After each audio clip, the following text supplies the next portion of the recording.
दिल्ली में एक बार फिर शिक्षा और दलित कल्याण के नाम पर हुए घोटाले का बड़ा खुलासा हुआ है।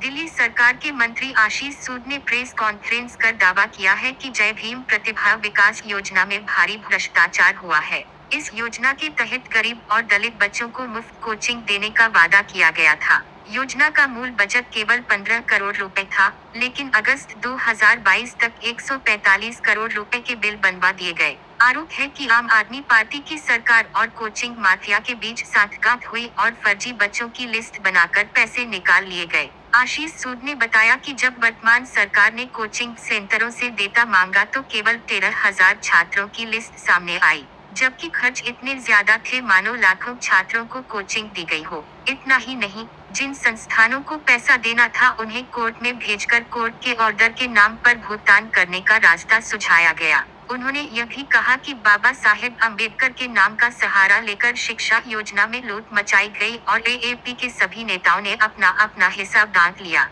अब इस पूरे मामले की जांच होगी और दोषियों को बख्शा नहीं जाएगा। क्योंकि प्रावधान नहीं किया गया था तो इन इंस्टीट्यूट्स को कोई कोडल फॉर्मेलिटी पूरे किए बिना, ताकि इनके पैसे देने को बाध्य हो जाए, उन्हें कोर्ट के पास भेज दिया गया कि जाओ कोर्ट के रूट से हमें निर्देश करा दो, हम तुम्हें पैसा दे देंगे। सरकार ने यह नहीं पूछा कौन सा कोर्स पढ़ाया, सरकार ने यह नहीं पूछा कितने बच्चों को पढ़ाया, कब से कब तक पढ़ाया। कोई जानकारी लिए बिना सरकार ने 145 करोड़ रुपए इन कोचिंग इंस्टीट्यूट्स के पास खड़े कर दिए। इन कोचिंग माफियाओं के साथ मिलकर अरविंद केजरीवाल जी, आतिशी मरलीना जी और सौरभ भारद्वाज और पूर्व डिप्टी सीएम मनीष सिसोदिया सरीखे सब नेता हिस्सा बांटी और कटमनी का खेल खेल रहे थे। हमारी सरकार जब आई, आपको जानकर हैरानी होगी, हमारी सरकार ने इसे देखा और एक कोर्ट के केसेस को देखा तो हमने जांचने की कोशिश की। तो जब इन इंस्टीट्यूट से जानकारी मांगी गई तो बहुत खींचतान करके ये इंस्टीट्यूट केवल 13,000 बच्चों की लिस्ट दे पाए। उसमें भी अभी तक ये बताना शेष है कि इस बच्चे को आईएएस पढ़ाया जिसकी 1 लाख रुपए फीस है। इस बच्चे को कागज रविंदर जी कौन से पेज पे हो?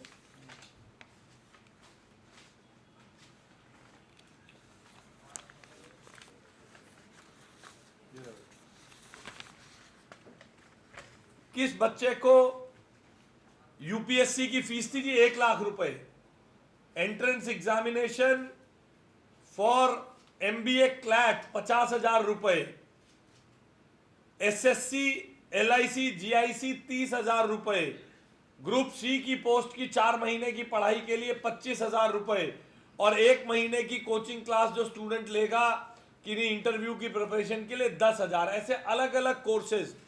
अब आप कल्पना करिए, अगर मैं ये मान भी लूं कि सारे के सारे 13,000 बच्चों ने 1 लाख रुपए वाली कोचिंग ली तो भी 130 करोड़ रुपए का खर्चा बनता है और इन्होंने राज्य के ऊपर 145 करोड़ रुपए का खर्चा थोप दिया। कोई हिसाब नहीं है, ना खाता ना बही, जो केजरीवाल कहे वही सही। कोविड में जब लोग अपनी जान के लिए जूझ रहे थे, जब माता पिता अपने बच्चों की फीस पूरी करने के लिए जूझ रहे थे, जब इनकी आवश्यकता थी कि ये माता पिता की मदद करते, उनकी फीस भरने में, स्कूलों से फीस माफ कराने में, उनकी कोचिंग में मदद कराते, उस समय रास्ते ढूंढे जा रहे थे कि कैसे जय भीम योजना के अंतर्गत ठीक बाबा साहब के सामने बैठकर, उनकी आंखों के सामने बैठकर भ्रष्टाचार किया जाए। इस सब को देखते हुए दिल्ली की मुख्यमंत्री रेखा गुप्ता जी के संतुति पर लेफ्टिनेंट गवर्नर साहब ने इसकी एंटी करप्शन की जांच के निर्देश दे दिए हैं। हम इन दलित, ओबीसी, एसटी छात्रों के साथ के नाम पर की गई लूट की भरसक निंदा करते हैं। किसी को तो बख्शना चाहिए, किसी को तो छोड़ दो। हर एक के नाम पर लूट मचाई जो जा रही है, हम इस लूट की निंदा करते हैं। अरविंद केजरीवाल और आम आदमी पार्टी से, दिल्ली की जनता से और विशेष तौर पर दिल्ली के एससी, एसटी, ओबीसी छात्रों से नाक रगड़कर माफी मांगने की मांग करते हैं और बहुत जल्द मुख्यमंत्री जी की संतुति पर जो एंटी करप्शन की जांच हुई है, जांच शुरू होगी संतुति पर, उसके बाद आपके पास फिर विक्टिम कार्ड आने ही वाला है। उस विक्टिम कार्ड पे फिर बात कर लेंगे। भ्रष्टाचार ये करें और दोष दिल्ली की मुख्यमंत्री, दिल्ली के एलजी और बाकी सब पर। 145 करोड़ रुपए का घोटाला कोचिंग माफिया के साथ मिलकर आम आदमी पार्टी के नेता करें और दोष बीजेपी और उसकी सरकार पर दिया जाता है। बहुत जल्द एंटी करप्शन की जांच में फिर कुछ भ्रष्टाचारी नेता जेल जाएंगे और विक्टिम कार्ड शुरू होगा। आप उस प्रहसन का इंतजार करिए। बहुत बहुत धन्यवाद। हमारे मंत्री रविंदर जी इसमें कुछ जोड़ना चाहेंगे तो मैं उनसे निवेदन करता हूं। सभी मीडिया बंधुओं को धन्यवाद करता हूं और नमस्कार भी करता हूं। जैसा कि अभी शिक्षा मंत्री हमारे आशीष सूद जी ने बताया आप सबको, जहां जय भीम मुख्यमंत्री प्रतिभा योजना एक गरीब दलित बच्चे के प्रोत्साहन के लिए, जिसके कारण से वो अपनी हायर एजुकेशन कर सके, हम योजना बनाते हैं, पर उस योजना को बनाने के लिए भ्रष्टाचार का रूप धारण कर लेना इस आम आदमी पार्टी की जो मानसिकता है वो इस प्रतिभा योजना के रूप में दिखाई देती है। जब ये योजना बनी तो ऐसा लग रहा था कि दिल्ली के दलित बच्चे हायर एजुकेशन से इंजीनियर बनेंगे, डॉक्टर बनेंगे, आईएएस बनेंगे, पर उपस्थित हुए हैं। हम पिछले कई दिनों से देख रहे थे कि बहुत सारे अमूमन राजनीतिक रूप से इररिलेवेंट विषयों पर आम आदमी पार्टी के स्वघोषित बेरोजगार नेता, मैंने नहीं कहा साहब, ये स्वघोषित बेरोजगार नेता है, बहुत बिजी हो गए थे। सुबह से शाम तक किसी ना किसी मुद्दे पर कुछ ना कुछ।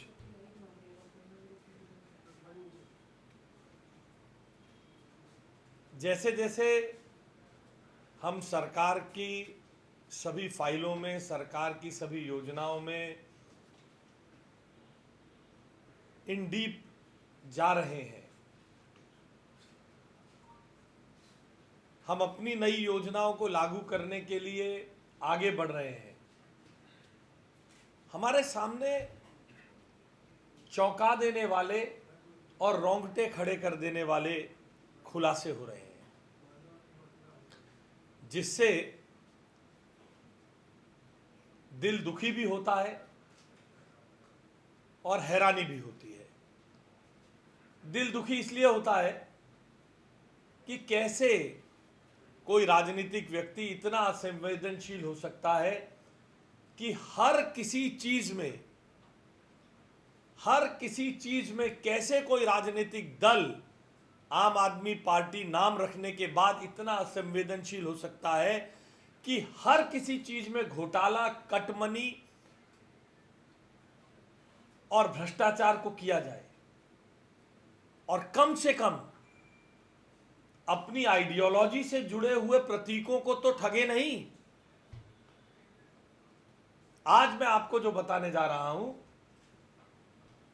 मैं आपके संज्ञान में लाना चाहता हूं कि अपने पीछे परम पूजनीय बाबा साहब भीमराव अंबेडकर जी का चित्र लगाने के बाद उन्हीं के नाम से चलाई गई योजना में भयंकर भ्रष्टाचार किया गया है।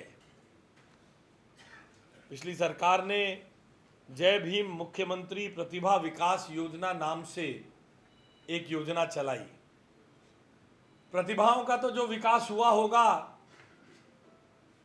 वो आप सबके लिए भी शोध का विषय है, मगर विकास आम आदमी पार्टी के मंत्रियों और नेताओं का हुआ, क्योंकि इस योजना में जय भीम पीछे चित्र नीला सा बाबा साहब अंबेडकर का, जिसमें लाइट भी जला के रखते हैं, क्योंकि फोटो अच्छी खींचने के लिए अपनी जरूरत है। तो बाबा साहब के नाम पर चलने वाली योजना में भी ऐसा भ्रष्टाचार कि स्वयं बाबा साहब की आत्मा कराहती होगी। ये योजना 2018 के लगभग शुरू हुई। 2018 की इस योजना में 4,900 विद्यार्थियों को और 2019 में 2,071 विद्यार्थियों को पढ़ाने की बात की गई।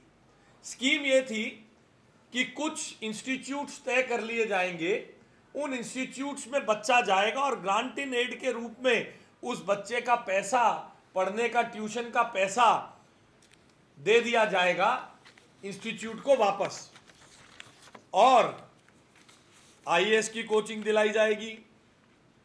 आईएएस की कोचिंग के साथ साथ स्टेट सिविल सर्विसेज की कोचिंग, लॉ की कोचिंग, क्लैट की कोचिंग, ऐसी अलग अलग तरह की कोचिंग कराने के लिए बच्चों के साथ आईएएस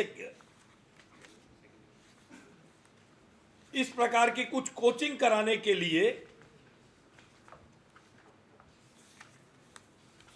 यह स्कीम चलाई गई थी। 19-20 के बाद जैसे ही कोविड आया तो जैसे शीश महल का घोटाला शुरू हुआ, जैसे शराब का घोटाला शुरू हुआ, लोग कोविड में अपने बच्चों को, अपने परिवार को, अपने आप को बचाने के लिए जूझ रहे थे। आम आदमी पार्टी के नेता जो आज स्वघोषित बेरोजगार भी हैं, आम आदमी पार्टी के स्वघोषित दिल्ली के मालिक, उनके वॉच एंड वार्ड के नीचे जय भीम योजना के अंतर्गत भी भयंकर भ्रष्टाचार हो रहा था। आपको जानकर हैरानी होगी, उस कोविड के कालखंड में किसी इंस्टीट्यूट से यह नहीं कहा गया किस बच्चे को रजिस्टर किया, किस बच्चे को पढ़ा रहे हो, किस बच्चे को पढ़ाओगे, कितनी कौन सी क्लास पढ़ाओगे, आईएएस पढ़ाओगे, पीसीएस पढ़ाओगे, जेई पढ़ाओगे, नीट पढ़ाओगे, सीयूईटी पढ़ाओगे, क्या पढ़ाओगे, कोई जानकारी नहीं मांगी गई। कुल बजट का, कुल योजना पर 15 करोड़ रुपए का प्रावधान किया गया था। 31